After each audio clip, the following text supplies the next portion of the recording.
TV Liberal no coração do Pará. Assista agora JL2.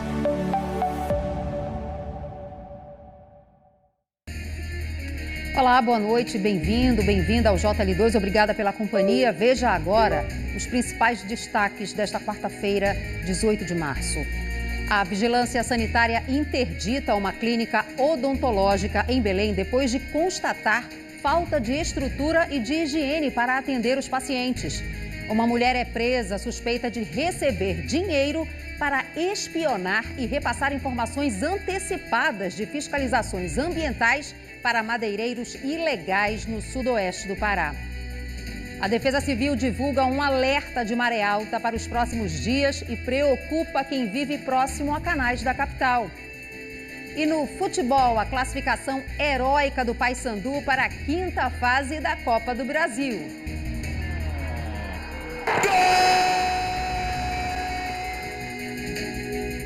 Essas e outras notícias você acompanha a partir de agora aqui no JL2. Fique com a gente.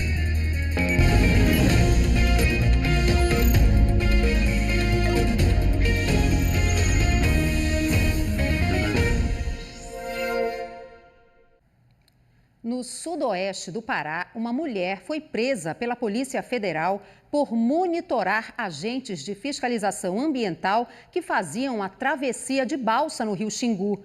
Ela é suspeita de receber dinheiro para repassar as informações a madeireiros ilegais da região. Esta câmera é instalada em um imóvel na localidade de Belo Monte, do território de Anapu, ajudava a alimentar um esquema para prejudicar ações de fiscalização ambiental. Foi o que revelou uma investigação da Polícia Federal. Ela fazia esse monitoramento desses agentes públicos, informando a criminosos da região de Anapu, de Senador José Porfírio, sobre a travessia desses veículos relacionados à fiscalização ambiental. Pela distância da balsa até essas outras cidades, de Anapu e Senador José Porfírio, esses criminosos eles tinham ali um tempo para poder se organizar e para poder fugir. A Polícia Federal cumpriu mandados de prisão temporária e de busca e apreensão na casa de uma moradora da localidade de Belo Monte. A investigada foi presa temporariamente. A Polícia Federal descobriu que o esquema de monitoramento ilegal de agentes públicos na localidade de Belo Monte já operava desde novembro do ano passado. A investigada repassava informações por meio de um grupo de WhatsApp e os integrantes faziam pagamentos mensais para ter acesso a essas informações. Além disso, desse monitoramento, ela também realizava uma facilitação em relação à logística de transporte ilegal da madeira. Um aparelho celular da investigada foi apreendido e vai passar por análise. O conteúdo deve ajudar a identificar a participação de outras pessoas no esquema. Vai ser possível entender toda essa rede, as pessoas que estavam sendo beneficiadas por esse serviço ilícito e todas as demais ramificações desse esquema criminoso. Na operação, uma segunda mulher que estava na casa onde houve a busca e apreensão foi presa em flagrante por tráfico de drogas. Ela não é alvo da investigação, porém assumiu ser responsável por quase 2.000 comprimidos de anfetaminas, conhecidas popularmente como rebite.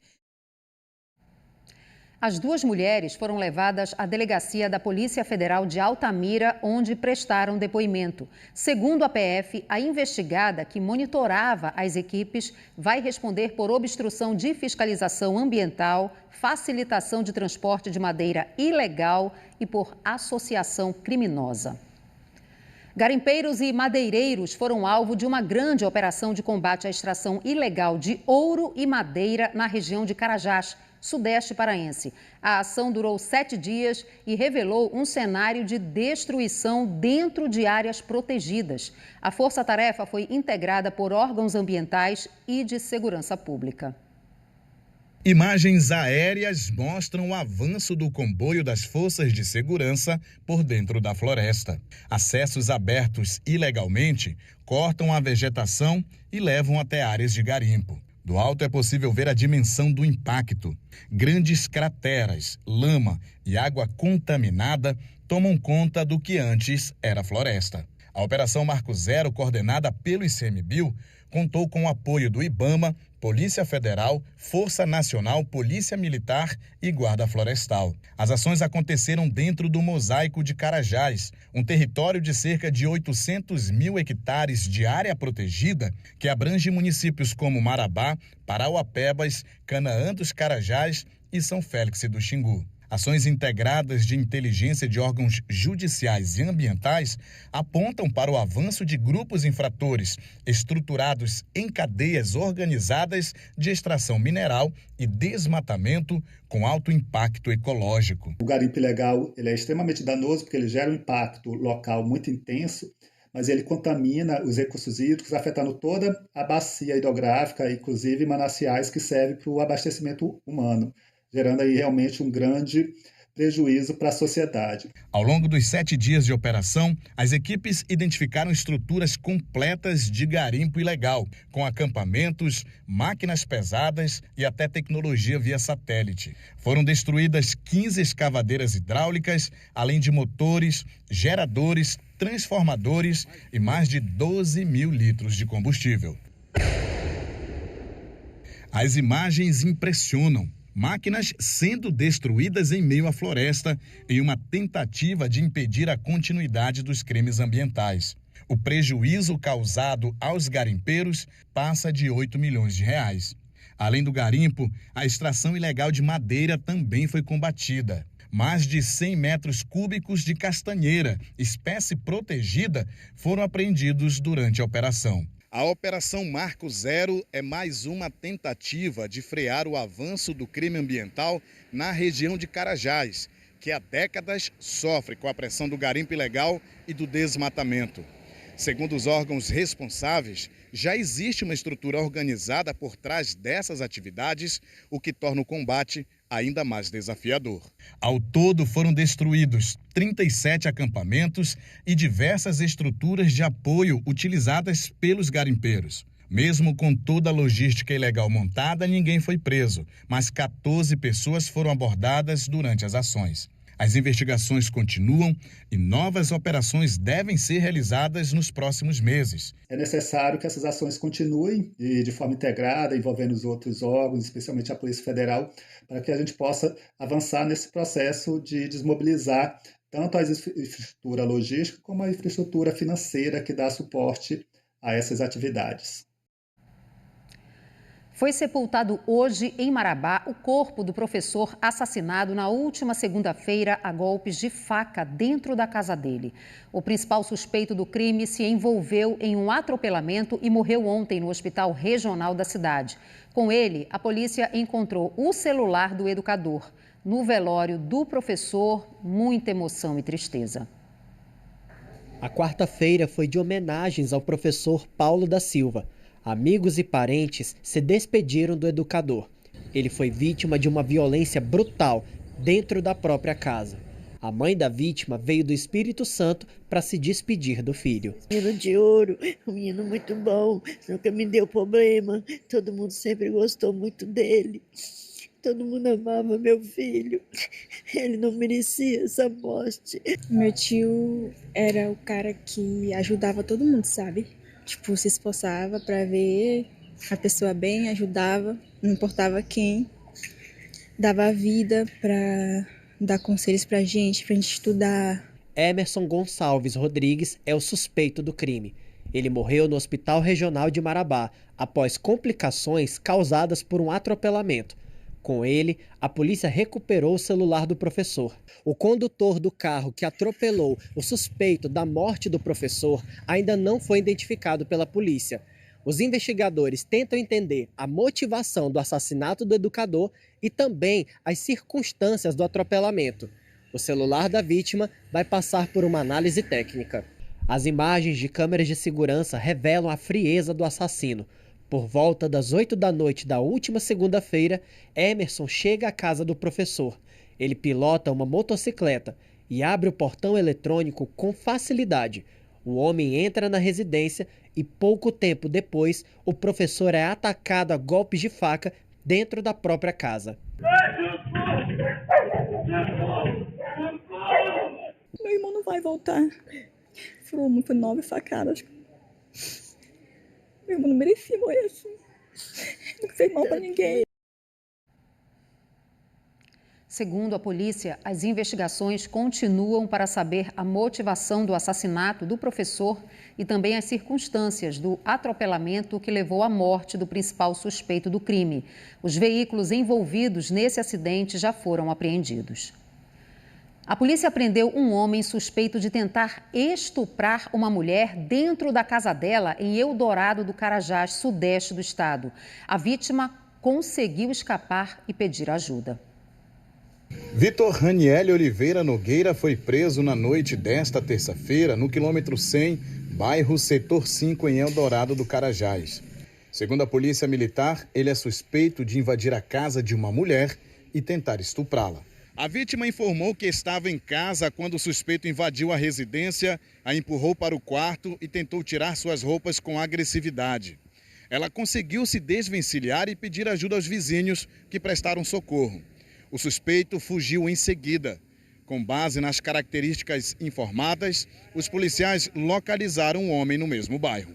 Ele foi reconhecido pela vítima, mas resistiu à prisão. Segundo a polícia, foi necessário o uso de spray de pimenta e algemas para contê-lo. Vitor Raniel foi levado para a delegacia de polícia civil, onde segue à disposição da justiça. A polícia prendeu um homem por importunação sexual dentro do campus da UFPA em Belém.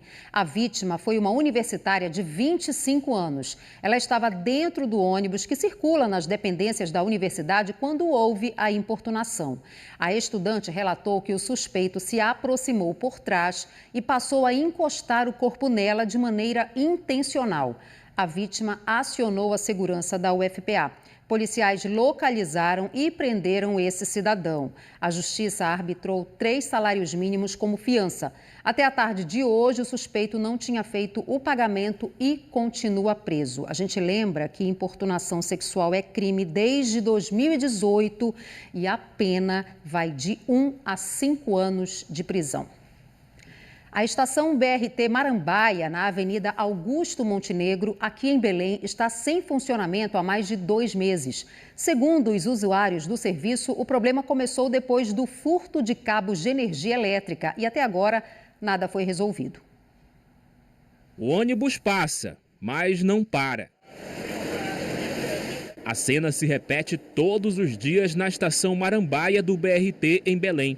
Fechada há mais de 2 meses, a estrutura virou símbolo de descaso e tem mudado a rotina de quem depende do transporte público. Eu uso muito porque eu tenho que vir lá no Guamá, aí eu pego lá em São Brás para poder vir aqui para Augusto Montenegro, que eu venho aqui para o posto na UPA da Marambaia, entendeu? Todo dia. Agora eu estou pegando o outro, né, que vem direto, que é o satélite. Além de perder mais tempo, a autônoma diz que ainda enfrenta humilhações diárias quando o transporte que ela precisa simplesmente segue direto, como neste flagrante que registramos. Uma realidade que tem se tornado comum para quem depende desse trecho. Eu saio de casa, pegava o BRT de manhã, 6h30, né? Só que agora, como o BRT não está funcionando aqui, o que a gente faz? A gente tem que pegar a alternativa do ônibus normal, né? É todo dia, 6h30 da manhã, volta às 6 da tarde, só que o trânsito está... E não tem todas as condições adequadas para a gente, porque pega ônibus lotado, ônibus sucateado, né? Alguns têm novos, mas a maioria dos ônibus são sucateados. E onde está o transporte público de qualidade que foi permitido para o povo? Além do transtorno, os passageiros também enfrentam insegurança e falta de estrutura nas paradas alternativas. Sem estrutura e sem utilidade aos passageiros, o espaço continua sendo alvo de vandalismo. Esta rampa de acesso dos passageiros está dessa forma, totalmente danificada. Durante o dia, alguns funcionários ainda ficam por aqui, mas à noite, segundo denúncias de passageiros da região, fica praticamente isolado, sem nenhum tipo de segurança. Do lado de fora, também vimos lixo espalhado pelo chão. Por dentro, o cenário é de abandono, espaços vazios e nenhum sinal de funcionamento. O seu Januário não sabia que a estação estava desativada. Qual foi a informação que deram para o senhor? Que não está funcionando, só isso. Há um mês, a estação da Marambaia já foi alvo de reportagem, quando o furto de cabos e energia interrompeu o funcionamento. Na época, a prefeitura informou que aguardava a religação da energia pela concessionária para retomar as atividades, o que ainda não aconteceu. Enquanto a solução não chega, fica o prejuízo para quem mais precisa, o usuário do transporte público. Era mais confortável e era bem mais rápido e a gente pegava menos chuva. Ficava na estação esperando o outro ônibus poder vir para cá. É revoltante ver uma obra que demorou tanto tempo para ficar pronta, abandonada. A Secretaria de Segurança, Ordem Pública e Mobilidade de Belém, Segbel, informou que a concessionária de energia concluiu na noite de ontem os reparos necessários para o restabelecimento do fornecimento de energia elétrica na estação BRT Marambaia, na Avenida Augusto Montenegro. A Segbel disse ainda que as equipes técnicas já iniciaram as manutenções finais nos equipamentos da estação para garantir o funcionamento adequado e seguro do espaço. E a previsão é que, após a conclusão desses ajustes, a estação seja reaberta para uso da população no menor prazo possível. No próximo bloco, a Vigilância Sanitária vistoria uma clínica odontológica em Belém e interdita o local por falta de higiene. E no esporte, a vitória de virada do Paysandu na Copa do Brasil. Vamos dar uma olhadinha no trânsito. Você vê imagens ao vivo da Avenida Presidente Vargas. Movimentação tranquila a essa hora, 7 horas e 33 minutos. Eu volto já.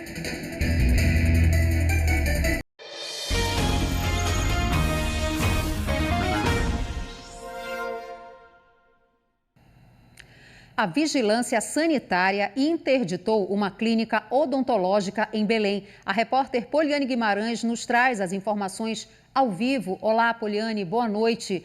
Que problemas as equipes de saúde identificaram durante essas vistorias? Entre outras irregularidades, profissionais atuando sem equipamentos de proteção e falta de estrutura necessária para o atendimento dos pacientes. Boa noite, Jalília, você que nos acompanha. Essas irregularidades foram constatadas durante uma vistoria na Clínica Popular, no bairro do Entroncamento, pela Vigilância Sanitária, depois de uma denúncia. O estabelecimento já tinha sido notificado pela Secretaria da Saúde, mas voltou a apresentar irregularidades sanitárias. Veja o que o fiscal falou durante essa operação. Estamos interditando uma clínica popular que não seguiu as normas da vigilância sanitária, não seguiu as orientações da equipe que esteve pela primeira vez aqui e fizemos todos os procedimentos, lavramos o termo de intimação, lavramos o auto de infração e não obtivemos resposta satisfatória da clínica. E agora estamos aqui com o apoio da Guarda Municipal, da Ordem Pública, para fazer o interdito da clínica. Como o fiscal já falou, essa interdição foi feita com apoio de equipes da Guarda Municipal e da Ordem Pública e em casos como esse, o estabelecimento tem um prazo para se readequar e passar por uma nova vistoria para assim ser reaberto novamente. Volto com você, Jalília. Obrigada pelas informações, Poliane. As pessoas fazem um esforço para pagar pelo serviço sem saber que estão, na verdade, correndo um risco de saúde. Muito obrigada. Esta semana, Belém tem alerta de maré alta. Hoje, o nível das águas vai ultrapassar os 3,5 metros. O cenário preocupa principalmente quem mora em áreas mais baixas e às margens dos canais da capital. Os móveis suspensos são uma solução provisória. Depois de 2 semanas com a casa alagada, esse foi o único jeito de manter as coisas seguras. A enchente aconteceu no mês passado, depois que a maré alta coincidiu com a chuva na Avenida Bernardo Saião, próximo ao canal da Quintino. Tudo alagado a casa. Teve que providenciar tipo uma pontezinha dentro da casa, porque a casa está no fundo. As marcas da água estão até hoje na parede da casa do Silvério. A cama estava tudo cheio de mato, é tudo, né?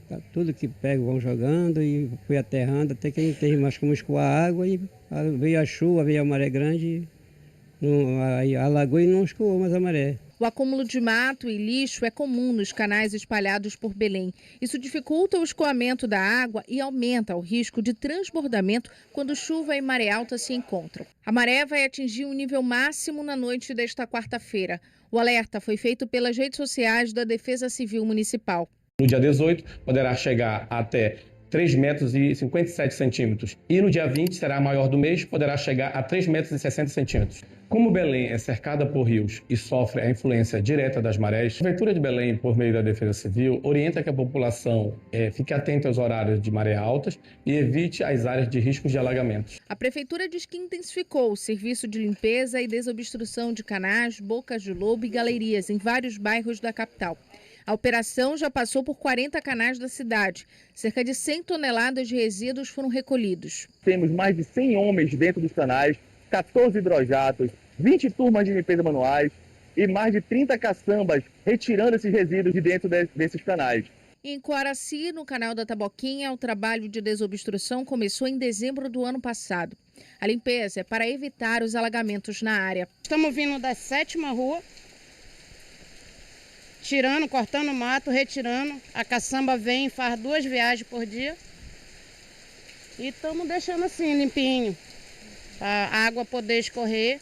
Agora, será que a limpeza e desobstrução dos canais são suficientes para evitar que pontos de alagamento se espalhem pela cidade? Especialistas apontam a necessidade de obras estruturantes, mas que dialoguem com a realidade amazônica. A gente tem, infelizmente, insistido em obras de drenagem, esse tratamento dos canais, com uma cara dos anos 70 e 80, ou seja, são canais baseados em estruturas pesadas de concreto, caras, né? E elas são inflexíveis, ou seja, elas têm um volume que é fixo. O doutor em urbanismo diz que para os pontos mais baixos da cidade, que sofrem maior influência das marés, a solução está em aumentar as áreas verdes e fazer o que se chama de reservação controlada.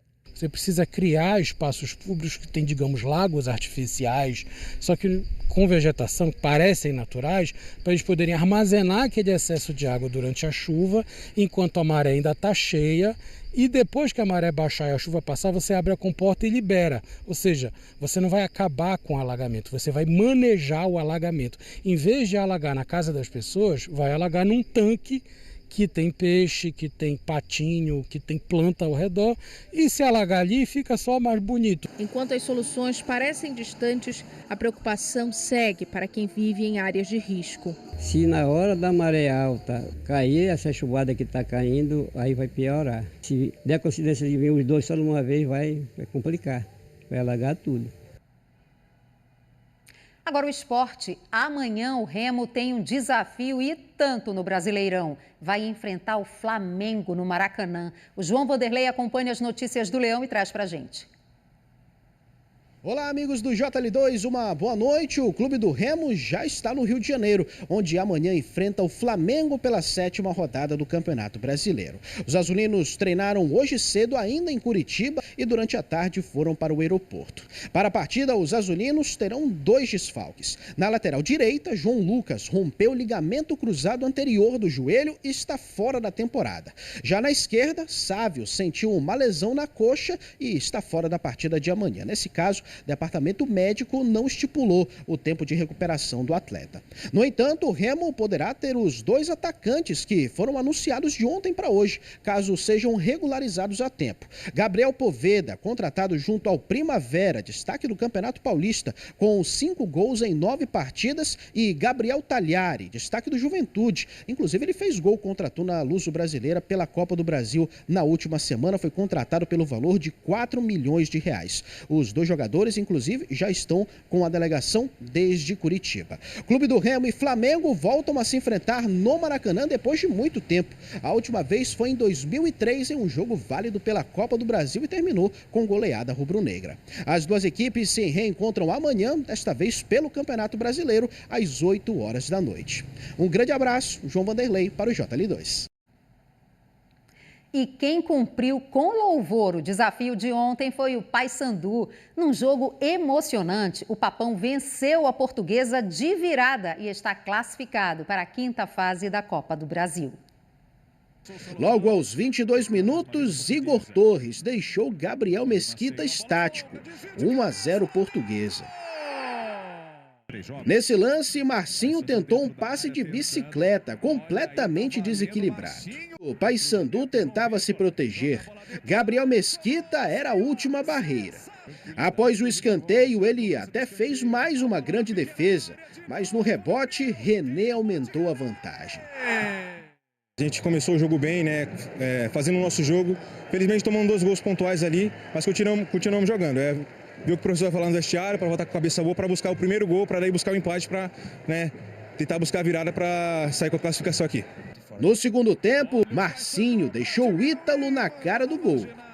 Na sequência, ele teve a qualidade no domínio para entregá-la a Pedro Henrique. E o garoto bicolor não teve medo de arriscar. Em momentos decisivos, a sorte acompanha os corajosos.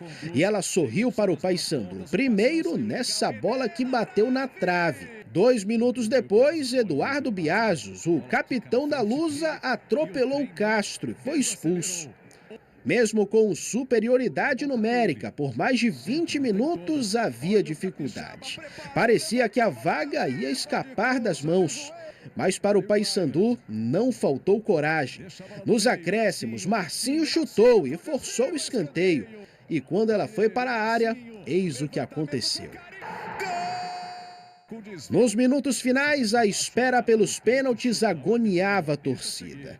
Mas aos 50 minutos do segundo tempo, Castro não se conformou com o empate. 3-2 Paysandu.